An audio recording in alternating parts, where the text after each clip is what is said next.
नमस्कार, news India पर देवभूमि देख रहे हैं आप। मैं हूं आपके साथ पूजा मोहन पांडे। बुलेटिन की शुरुआत करते हुए सबसे पहले आपको बता दें, रुद्रप्रयाग में मौसम का मिजाज बदला बदला है। केदारनाथ और बद्रीनाथ में बर्फबारी शुरू हो गई है। 3 से 6 इंच तक बर्फबारी हुई है। अगले 2 दिनों तक ऐसा ही मौसम रहने वाला है। रुद्रप्रयाग में एक बार फिर से मौसम का मिजाज तब्दील। केदारनाथ और बद्रीनाथ धाम सहित हिमालय की ऊंची पहाड़ियों में बर्फबारी हुई। काफी लंबे समय बाद बर्फबारी हुई है। फिलहाल लोगों को कुछ हद तक निजात भी मिली है बर्फबारी से। बर्फबारी के चलते बद्रीनाथ और केदारनाथ में बर्फ की चादर बिछने लगी है। जनवरी के बीच हुई बर्फबारी से अब आने वाले 2 दिनों में भी बर्फबारी की उम्मीद जताई जा रही है। केदारनाथ धाम सहित भैरव की पहाड़ियां बर्फ से चमकने लगी हैं। तो वहीं चंद्रशिला, तुंगनाथ, मधमहेश्वर, इन तमाम स्थानों पर बर्फबारी हुई है।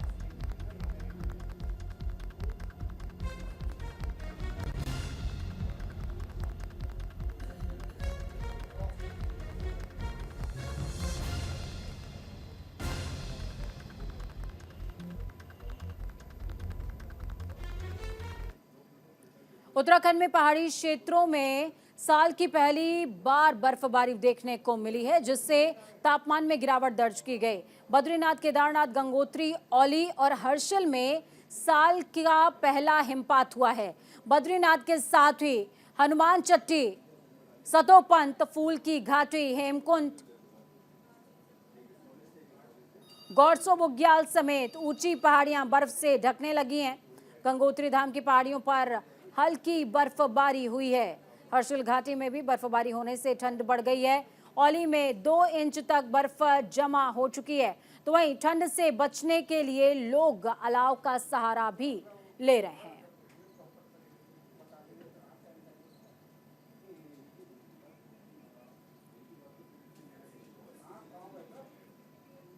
हरिद्वार से बड़ी खबर सामने आ रही है। कोहरे और ठंड का प्रकोप जारी है। डीएम ने आदेश जारी कर दिए हैं। आज भी बंद रहेंगे सभी स्कूल। आंगनबाड़ी केंद्र केवल 9 से 12 तक जहां पर क्लासेस चली हैं। बोर्ड परीक्षाओं के मद्देनजर यह फैसला लिया गया है। हरिद्वार में आज भी बंद रहेंगे स्कूल। आंगनबाड़ी, कोहरे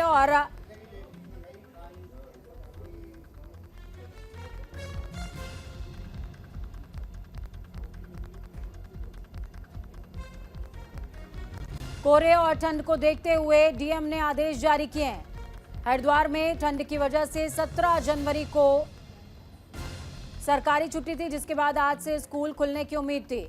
लेकिन बुधवार शाम जिलाधिकारी ने कक्षा 1 से 8वीं तक के सभी सरकारी, निजी स्कूल और आंगनबाड़ी केंद्रों को बंद रखने के आदेश जारी कर दिए। हालांकि बोर्ड की परीक्षा को क्लास 9 से 12वीं तक के मद्देनजर कक्षा 9 से 12 तक के लिए अतिरिक्त कक्षाएं चल रही हैं।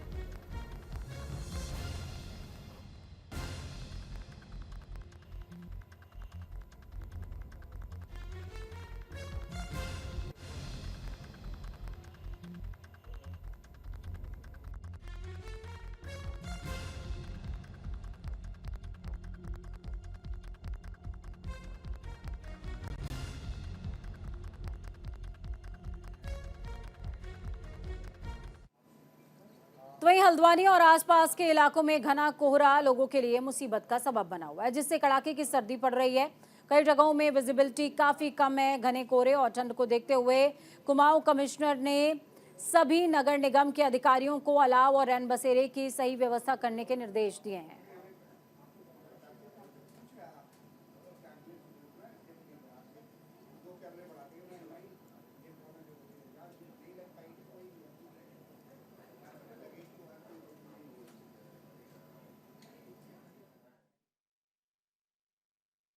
तो शहरी इलाकों में हमारे अलाव की व्यवस्था, रैन बसेरे की व्यवस्था, कोई बाहर खुले में ना सोए। एसडीएम्स और नगर आयुक्तों से मैंने कहा राउंड भी लें शाम को एक बार, अगर कोई खुले में है उनको बताएं कि रैन बसेरा कहाँ पे है। उचित जगहों पे अलाव जले, जो कि जल भी रहा है। और पहाड़ों में जो बर्फबारी की स्थिति में हमें तैयारियाँ करनी होती हैं, चाहे सड़क खोलने को लेके हो, चाहे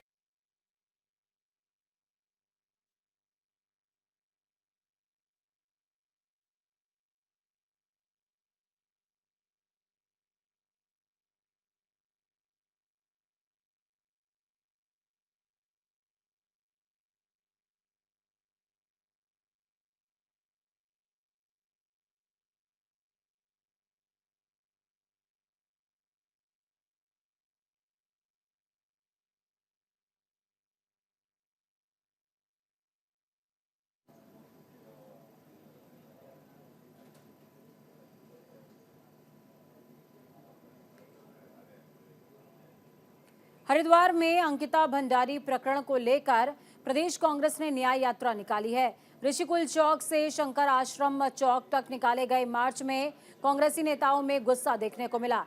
विरोध प्रदर्शन के दौरान राज्य सरकार के खिलाफ जमकर नारेबाजी की गई। इस विरोध प्रदर्शन में नेताओं की मांग है कि अंकिता भंडारी प्रकरण की हाई लेवल जांच हो और दोषियों को जल्द से जल्द सजा हो। साथ ही मांग पूरी न होने पर धरना जारी रखने की बात कही गई है।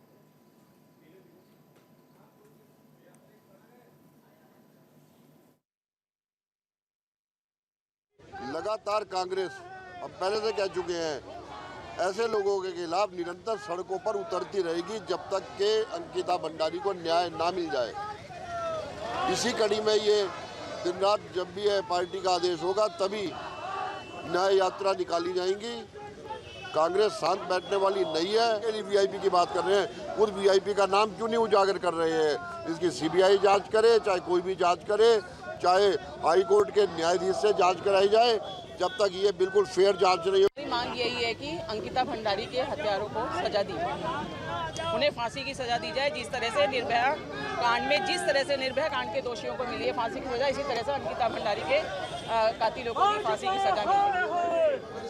हमारा यही न्याय है और अगर ये अभी नहीं माने तो हम एक और बहुत बड़ा जन आंदोलन खड़ा करेंगे, जिससे कि बीजेपी की सरकार को झुकना ही पड़ेगा हमारे आगे और उसको हम न्याय दिलाते रहेंगे अंकिता भंडारी को। हरिद्वार से अखिल भारतीय अखाड़ा परिषद के अध्यक्ष और निरंजनी अखाड़े के सचिव श्री महंत रविंद्रपुरी महाराज के नेतृत्व में आज उत्तराखंड की पवित्र नदियों का जल अयोध्या के लिए शोभा यात्रा के जरिए रवाना हुआ। इस दौरान महंत रविंद्रपुरी ने कहा कि इस यात्रा को लेकर जाने का उद्देश्य हमारा है कि ये पवित्र जल भगवान श्री राम के अभिषेक में काम आए। मैं सभी सनातनी लोगों से अपील करना चाहता हूं कि 22 जनवरी को सब अपने घरों में भगवान राम की मूर्ति स्थापित करें और राम नाम का जाप करें।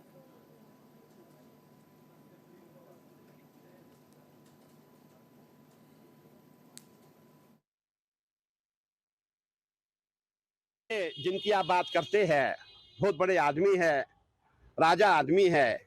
मैं उनके बारे में कहना चाहूंगा, उन्होंने ये भी कहा था राम है ही नहीं, वो राम को मानते ही नहीं है। उनकी जो पार्टी है राम को मानती ही नहीं है। अगर वो पार्टी इस समय उनकी सरकार होती, आज हमारा राम मंदिर नहीं होता, आज वहाँ मस्जिद होती। इसलिए ये जो है, मैं मोदी जी को आशीर्वाद साधुवाद देना चाहता हूँ पूरे संत समाज की ओर से, पूरे सनातनियों की ओर से, कि आपने राम मंदिर वहाँ बनवाया और प्राण प्रतिष्ठा करने जा रहे हैं। हमारी एक चौपाई आती है, भूत पिशाच निकट नहीं आए, महावीर जब नाम सुनाए। मैं समझता हूँ कोई महावीर की कृपा है, ये लोग आने जा रहे हैं। 22 जनवरी को अयोध्या में राम मंदिर की प्राण प्रतिष्ठा होने जा रही है, तो पहाड़ में खासा उत्साह है। आज नैनीताल में राम मंदिर निर्माण से एन पहले संयुक्त प्रांत के पहले मुख्यमंत्री भारत रत्न गोविंद वल्लभ पंत को भी याद किया गया। नैनीताल के पंत पार्क में कार्यक्रम आयोजित किए गए, जिसमें शहर भर के लोगों ने हिस्सा लिया। इस दौरान महिलाओं ने झांकियां निकाली है, तो लोगों ने जय श्री राम के नारे लगाए और रामलला विराजने का स्वागत किया है।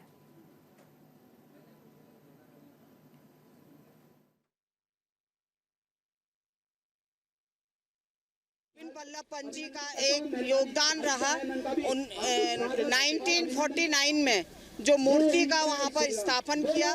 मैं उनका आभार प्रकट करती हूँ और उन्हें सत सत नमन करते हुए आज सारे कार्यकर्ताओं ने, महिला मोर्चा मेन हमारे मंडल अध्यक्ष जी, भवाली के मंडल अध्यक्ष जी, हमारी महिला मोर्चा, हमारा युवा मोर्चा, सभी लोगों ने एकत्रित कर यहाँ राम भजन गाया और सभी लोगों ने एकत्रित होकर गोविंद वल्लभ पंत जी को श्रद्धा सुमन अर्पित किए और उनका आभार प्रकट किया कि जो उन्होंने 1949।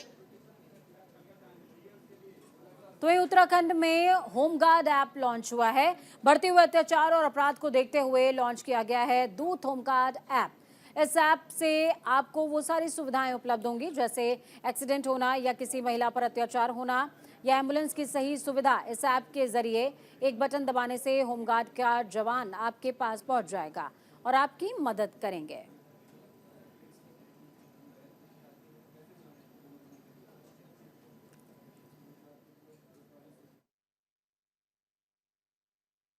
साहब ने इसका इनॉग्रेशन करा है। इसमें हमने सारे अपने जो भी उत्तराखंड में जितने भी हमारे होमगार्ड वर्तमान में हैं उनको रजिस्टर्ड कर रखा है। अब जो भी प्ले स्टोर में ये द्रुत नाम से, तो होमगार्ड ऐप नाम से ये अवेलेबल है। जो भी यूज़र इसको हेल्प, जिसको भी उत्तराखंड में आता है, चाहे बाहर से आता है, कहीं से भी आता है, उसको कभी कोई दिक्कत हो, अगर उसके पास ये ऐप है।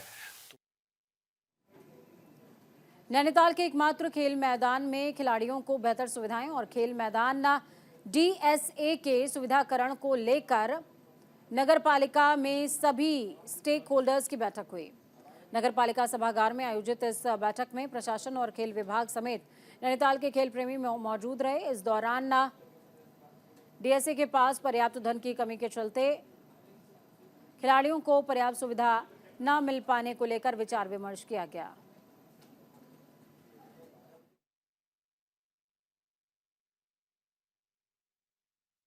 सबसे बड़ी कमी जो उभर के आई है कि DSA के पास जो है पर्याप्त ना फंडिंग है और ना उनके पास कोचों की व्यवस्था जो इस तरह की नहीं है।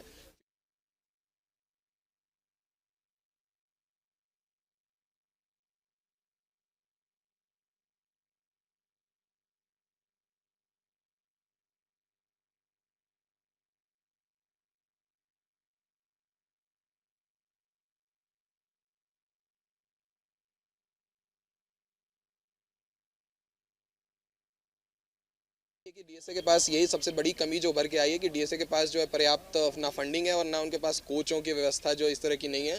फील्ड का मेंटेनेंस भी के लिए भी एक आई है कि वहाँ पे बजरी जो है पुरानी है, काफ़ी मोटे रोड हैं, जिसकी वजह से खिलाड़ियों को चोट वोट भी लग रही है। तो इस तरह की जो है चीज़ें सामने आई है। दूसरी तरफ से खेल विभाग के द्वारा भी ये प्रपोजल दिया गया है कि उनके द्वारा अगर उनको मिलती है संचालन करने का मौका, तो उनके द्वारा वहाँ पे जो DSA की कमियां हैं उसको पूरा करते हुए यहाँ पे जो आधुनिक सुविधाएं हैं वो उपलब्ध कराई जाएगी। इवेंट टर्फ का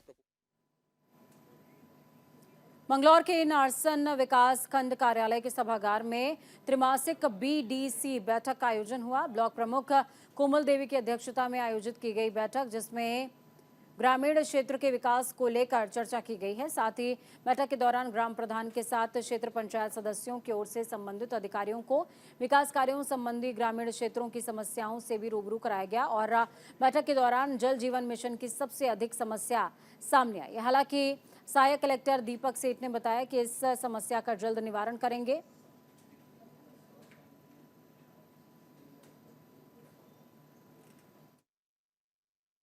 ये BD की त्रैमासिक जो नॉर्मल मीटिंग है वो मीटिंग थी। उसमें जितने भी प्रस्ताव हैं वो प्रस्ताव लिए गए लोगों से और जो काम चल रहे हैं उनके बारे में लोगों को बताया गया और अपने जनप्रतिनिधि जितने भी थे उनकी जो समस्या थी जो हम कर सकते हैं उसे मौके पर पेश किया गया और उसे प्रस्ताव में लाया गया।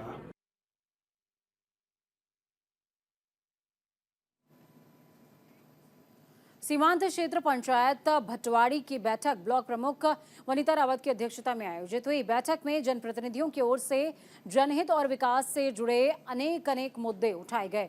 मुख्य विकास अधिकारी जय किशन ने कहा कि क्षेत्र पंचायत की बैठक में आए प्रकरणों की गूगल शीट तैयार करते हुए उनके निस्तारण की प्रगति को भी ऑनलाइन अपडेट किया जाएगा।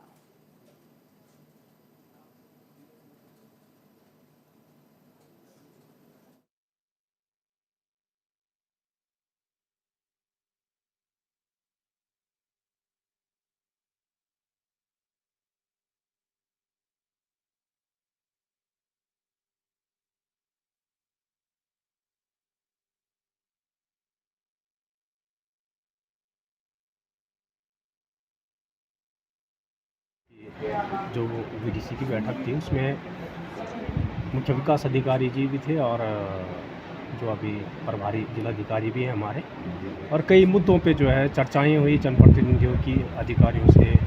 तो कई जैसे राशन कार्ड की एक समस्या उभर कर सामने जो ज़्यादातर जिसमें जो है जनप्रतिनिधियों में जो है थोड़ा रोष था, तो उसमें ये था कि कई जगह कई गांवों में कई क्षेत्रों में पात्र लोग जो हैं वो छूट रहे हैं उस लाभ से। मैं खंड विकास अधिकारी भटवाड़ी। आज हमारे प्रमुख महोदय के अंतर्गत हमारी आज बीडीसी 16 तारीख को आयोजित की गई यहाँ पे भटवाड़ी में, और जो हमारे जनप्रतिनिधि की पुरानी कार्रवाई थी उस पर भी चर्चा की गई और जो उनकी समस्याएं हैं उनका निस्तारण किया। कुछ जो रोष प्रकट किया गया जनप्रतिनिधि द्वारा वो ये था कि कुछ जिला स्तरीय अधिकारी यहाँ पर मौजूद नहीं थे और हमारे जिलाधिकारी और मुख्य विकास अधिकारी द्वारा उनको निर्देशित किया गया है कि उसका कंप्लाइंस लिया जाए और कई जगहों पर जांच और कमेटी की गठन भी किया गया है ताकि भविष्य में जो हल्द्वानी में कांग्रेस लोकसभा चुनाव की तैयारियों में जुटी हुई है। लोकसभा चुनाव को देखते हुए नैनीताल लोकसभा के लिए चुनाव समन्वयक बने पूर्व विधानसभा अध्यक्ष गोविंद सिंह कुंजवाल ने जिलाध्यक्ष सहित सभी ब्लॉक अध्यक्षों के साथ बैठक करी है। इस दौरान कांग्रेस कार्यकर्ताओं और पदाधिकारियों ने पार्टी संगठन को मजबूती देने की अपनी अपनी राय साझा करी। गोविंद सिंह कुंजवाल ने बताया कि लोकसभा चुनाव 2024 को लेकर कांग्रेस पार्टी पूरी तन्मयता से पूरी तैयारी में जुटी है और चुनाव तक कार्यक्रमों की रूपरेखा भी बनाई जा रही है। साथ ही घर घर जाकर केंद्र और राज्य सरकार की नाकामियों को उजागर करते हुए चुनाव में कांग्रेस की जीत का परचम हम लहराने की तैयारी कर रहे हैं।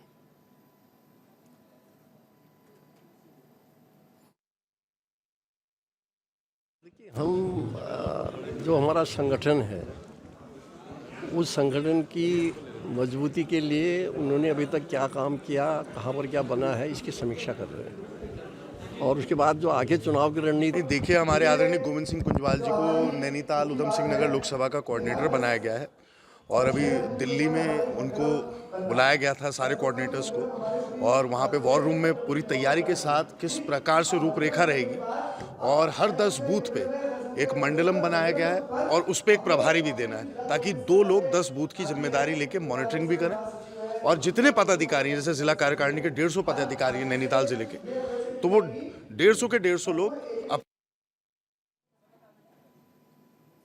उत्तराखंड में सड़क सुरक्षा जागरूकता कार्यक्रम को देखते हुए सड़क सुरक्षा माह का शुभारंभ हो चुका है, जहां सड़क सुरक्षा को लेकर आरटीओ रुड़की ने अभियान चलाया, जिसमें बिना हेलमेट और सीट बेल्ट पहने लोगों को फूल दिए गए, तो वहीं नियमों का पालन करने वालों को चॉकलेट भी दी गई। साथ ही सड़क सुरक्षा से जुड़ी एक शॉर्ट फिल्म भी दिखाई गई है। साथ ही लोगों को ट्रैफिक रूल्स की जानकारी भी दी गई।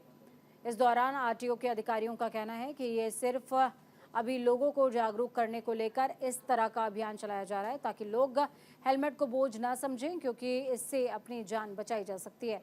साथ ही जो लोग समझाने के बाद भी आरटीओ की बात नहीं मान रहे हैं, उनका चालान भी काटा गया है।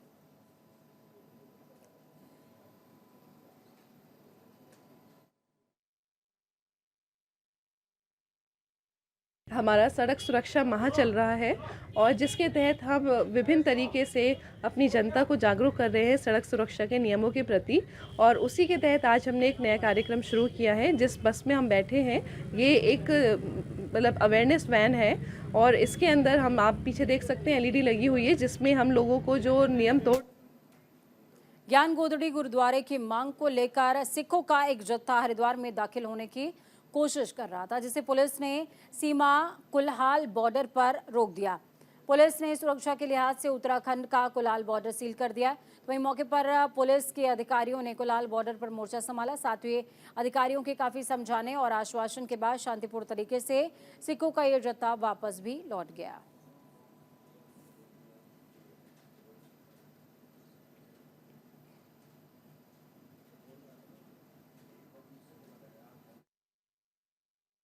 आज बहुत पवित्र दिन है।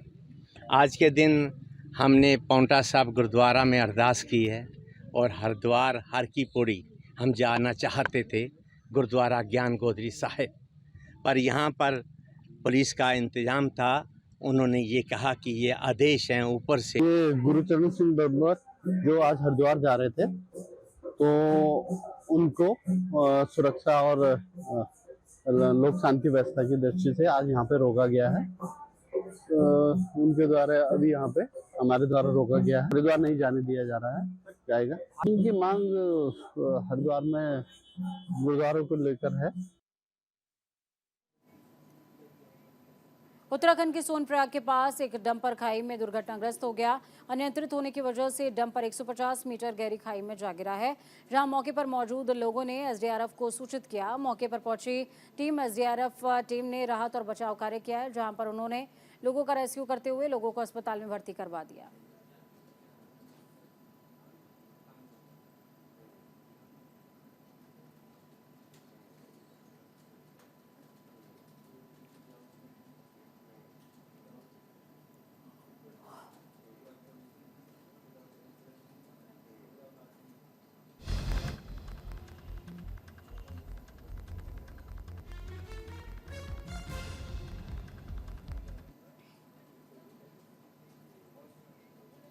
तो इस बुलेटिन में खबरों का सफर यहीं तक। बुलेटिन के उस पार ताज़ा अपडेट्स के लिए देखते रहिए न्यूज़ इंडिया, क्योंकि हम है राष्ट्र की आवाज़। नमस्कार।